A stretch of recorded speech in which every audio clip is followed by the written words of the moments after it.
Simon's past. Time is almost up for Simon. He lies in his hospital bed, waiting with each passing moment the same as the last.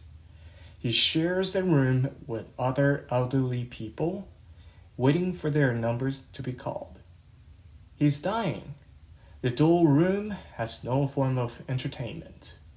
The TV is out of order, and the radio only plays the same music from a local station. Music that he did not like.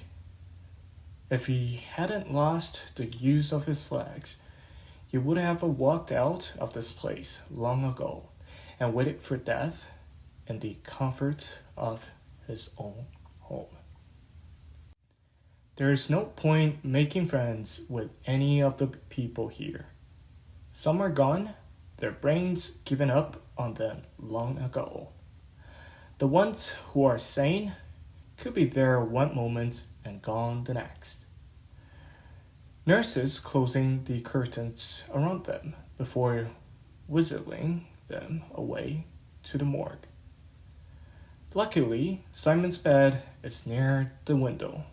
He can see the tops of the trees from the local park next to the hospital. He wishes to feel the breeze again. Been so close to the seaside. Simon has many fond memories of the coastal path.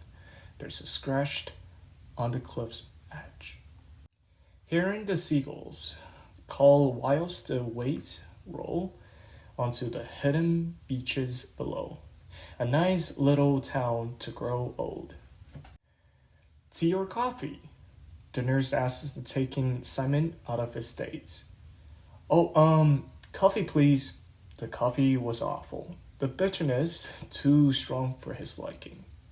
But he dares say this to the nurse. She has been kind. Only on the job for a week. Her whole life ahead of her, whilst the Simon's was coming to its end. Simon has no family to come and visit him. His wife passed on about 7 years ago, and his son had died whilst on a motorbike trip across the Europe. He had crashed it somewhere in the Alps when he was traveling down from Switzerland to Italy on the final stretch of his tour. There were no grandchildren, for his son had not married, and Simon had no siblings as well. Simon had lived the last 5 years alone, locked away in his home. Nighttime comes to the hospital, and most of the staff had gone home, leaving behind a small member of night staff. Everyone in the room had been tucked away to sleep. Lights turned off and the radio set to silence. Simon hates the night in this place. For some reason, it is the most likely time for someone to die. This though dawns on him. He would hate not to see the rising sun one last time, piercing its rays through the blinds of the window, as Simon drifts off to sleep. A gurgling sound spreads across the room. The elderly lady, whose bed is an opposite his, is dying. She's much older than Simon. Her skin thin around her skeleton with veins poking through her flesh. The machine that is connected to her starts blurring in alarm. And an army of nurses come racing and trying to bring the elderly lady to some comfort. Simon's view is disrupted by the screen curtain being pulled. He's only left with the sounds of death. The gurglings gets louder, as if the Grim Reaper's bony hand is placed around her throat, stopping her from breathing. This goes on for around 2 minutes before the silence re-enters the room. Time of death, 2 o'clock, says the male doctor. She's wheeled out of the room, never to be seen again. Every time this happens, Simon sits in a cold sweat, feeling the breath of death coming closer. The next morning, Simon stares at the empty bed, fresh sheets and clean tables, as if the elderly lady had never been here, ready to receive the next patient, who is coming to their mortal end. The day is as usual as they come. Breakfast is usually something small, jam and toast. Then comes the family visits, which Simon passes by sleeping through. Feelings the jealousy of being left alone. Come evening, there is a bland dinner of supposed meal, with some overly boiled vegetables. Before long the night is here to take another. But this night, something was not quite right. Simon has a visitor. Simon wakes from his dreary sleep. The lights of the corridor are still on, but his room is in darkness. Visitor time was finished hours ago, but for some reason, there stands a man at the end of Simon's bed, staring at him. He cannot see the man properly. His face is covered by the darkness of the room. But his presence did offer a putrid smell that lingers around Simon's bed. "Who are you?" Simon asked alarmedly. The figure smiles, his needle-like teeth becoming visible, and his eyes an unnatural red. "Your time is almost up," says the dark figure, his breath smelling like the rotten flesh of a corpse. "Who are you?" Simon repeats this time, his voice a little jumpy. The figure walks a little closer, but no sounds of footsteps are heard. Simon presses the emergency button with his finger, calling for aid from the night staff. He taps the button furiously in a desperate plea to get this figure away. The figure's face is within kissing distance of Simon's. The longing stare causes Simon to push deeper into his bed to try and get away. Your time is almost up. 2 nurses come rushing in and find Simon lying in his bed, curled up into his pillow, crying his eyes out. He tries to speak to the nurse, but his speech comes to nothing. They hush to Simon, make sure he is comfortable, and check the readings on the machine. "Get some sleep," says the older nurse, placing her cream-smooth hand on him. Almost perfectly on time, another victim of a death takes place. The elderly gentleman next to me. His family were with him earlier this day. Simon had heard them saying goodbyes. It was as if they knew he had not much time. Simon felt uncomfortable the next day. His nighttime visitor has certainly put on a fright in him, proving to him that not all is explainable in this world. He ponders his thoughts. Is there an afterlife after this existence? Though Simon did not hear the voice of an angel looking down on him like the vicar of his old church used to say. The figure that visited him seemed threatening and vulgar.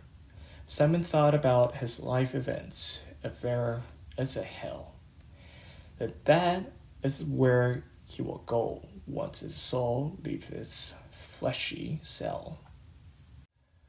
The monotonous day passes by once again, but the unwelcoming night soon comes. Simon tries his best to stay awake. He thinks that it could have been a nightmare, and if so, he doesn't want another one. Sitting up in his bed, he tries to concentrate on something to keep his mind at bay. He thinks of an old song that he has sung when he was younger, books that he has read, and old memories of holidays and festive occasions. But then it starts again. His mind wouldn't allow him to think of a single happy memory. Instead, his mind floats with times he wishes to forget, sad memories, horrible memories, and the time he heard the news of the death of his son, the time he watched the final breath of his beloved wife, the bankruptcy that had almost cost him his life. Simon clenched the bedding, feeling sadness and anger grow within. "Stop it!" Simon shouts. He closes his eyes and places his hand on the top of his head. "Stop it!"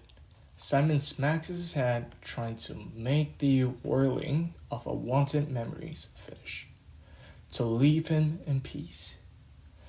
Then they do stop. A tear forms in his eye as it rolls down his cheek. He wipes his eyes with the back of his hands, feeling a sense of relief. But the feeling of dread soon comes when he hears his name being called in a raspy voice. Simon opens his eyes to see the dark figure once again. But this time, he's not alone. Around him are young boys, heads facing the floor. "You have visitors," says the voice of the figure. Almost simultaneously, the boy lifted their heads to face Simon. Their skin is of rotten flesh, and their eyes as black as coal. "Who are they?" Simon whispers. "You don't remember?" The voice turns deeper. "These are the boys who fell for your kindness. These are your victims." Simon didn't want to hear anymore. He screams. "Enough, I said!" Simon yells at the top of his voice. The tall figure and the three boys come walking around the bed. Again, not a footstep heard. The strong stench of death grows, causing Simon to wrinkle and gag. All four figures stand over Simon as he lies stuck to his bed. In a split second, all of them show an awful smile. Razor-shaped, pin-like teeth, mouths stretching an unnatural length. The figure dives onto Simon, chomping down on his flesh. He feels the agony as his blood pumps through his veins, pushing at their heads. As if like hungry dogs, their jaws are locked on. The hospital staff come rushing in to see Simon once again in a cold sweat. His heart rate is through the roof. His breathing is heavy. Simon screams, waking another patient who were fast asleep in their beds just moments ago. Once again, the staff tried to calm him down. "Come on, Simon, you need to sleep," says the male doctor. "I don't want to sleep. I don't want to sleep." The next day, Simon can feel the pain in his arms and legs from where the figures had bit down on him. When he searches his skin for any wounds, he can see no redness, no punctures, nothing. The same day passes again, almost as if Simon can predict exactly what was going to happen next. He grew to like these uninteresting days. At least he's safe now. He is still alive. The thoughts of a death fears him more now. He believes that something horrible is waiting for him on the other side. Around 4 o'clock, it was the final hour of visiting time for the families. As he watches the people around the room, a young child wanders away and stands next to Simon. "Hello," says Simon in a confused manner. "Tonight's the night you will die," says the child in an emotionless way, with no expression on his face, just a blank stare. His parents came to pull him away. "Sorry," says the mother. The child's emotions come back to him. He has forgotten that he has spoken to Simon as he skips around the room and kisses his grandpa on the cheek. At 5 o'clock, the family are escorted from the room. 6 o'clock, dinner is served. Once again, the same boring hospital food, vegetables, and a bit of meat. From 7 to 9 o'clock, the ones who are sane sit there, bored, looking around the room as life goes on. Around 9 o'clock, it is the time for bed, the time Simon has been dreading most. The nurse comes around with a new drug for him to take. This was unusual, as he has been on the same prescription for 2 weeks. "These will help you to sleep," says the young nurse. Simon puts up a fuss. "I will not be taking those," he shouts, trying to knock the cup from her hand. They eventually do get the sleeping tablets into Simon. They're done with him waking up in the middle of the night screaming. It puts everyone on edge, especially the other patients. Simon can feel the drug take effect in his body almost instantly. He struggles to keep his eyes open as they grow heavier. His face, his head, nods uncontrollably. He is scared. He knows that death is coming for him tonight. He looks desperately around the room one last time. No one will help him now. Simon wakes up from his sleep, but not in the hospital bed. He wakes up in a field, somewhere in the heart of what he believes is England. The use of his legs has come back as for the first time in nearly a year. He can stand and walk once again. The field has no special features to it.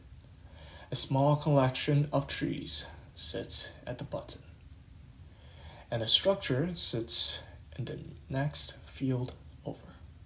The sky is a featureless gray. Something draws Simon towards the structure in the next field. Memories start coming, and he feels like he recognizes the place. But it still hasn't come back to him. How am I here? Simon questioned himself. Have I died? Upon reaching the structure, he can see that it is used for storage. He opens the door, a little heavy but manageable. Inside is a works bench, some tools, and an old tractor that's collecting dust. He feels the splintered wood of the table. Something doesn't feel right. Something feels horrible. A feeling of dread. Seconds pass faster. The gray clouds turn a burnt orange as a figure in all black is seen standing in the center of the field. Simon stands in the doorway. He stares at the figure for a moment, and he recognizes him straight away. It is the figure who has visited him in the hospital. The figure starts to walk towards Simon hastily, causing Simon to jump up with fright, frantically closing the door to the shed, hoping it is enough to keep the strange man outside. The few moments of silence are interrupted by the bang of the door. Then a second bang, soon followed by a third. Go away, screams Simon, who is now curling up on the floor next to the works bench.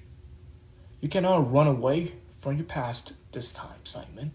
The door unlocks itself and swings slightly open, letting in the orange glow.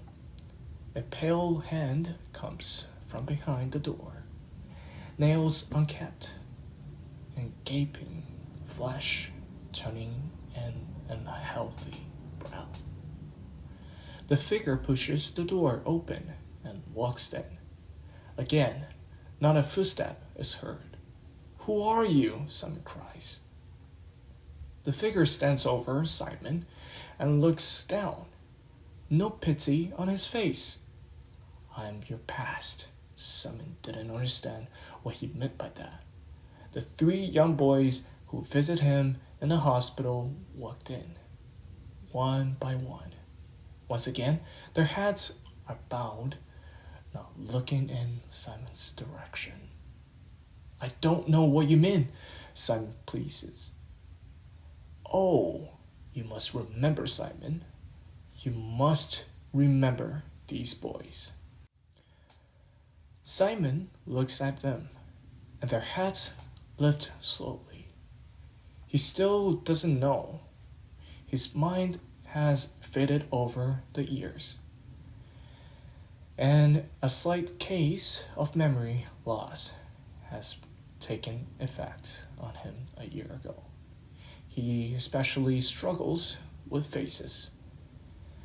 Here stand Arthur Bentley, Chris Pennant, and Tony Gibbon.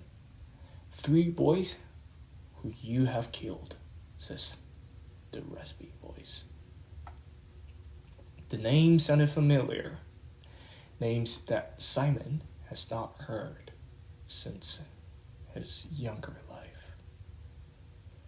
Fractions of his memories come back to him. Oh no, Simon whispers. You remember, says the figure with a sinister smile. That was such a long time ago. I'm not that man anymore. I have found Christ. I asked for his forgiveness every day and night.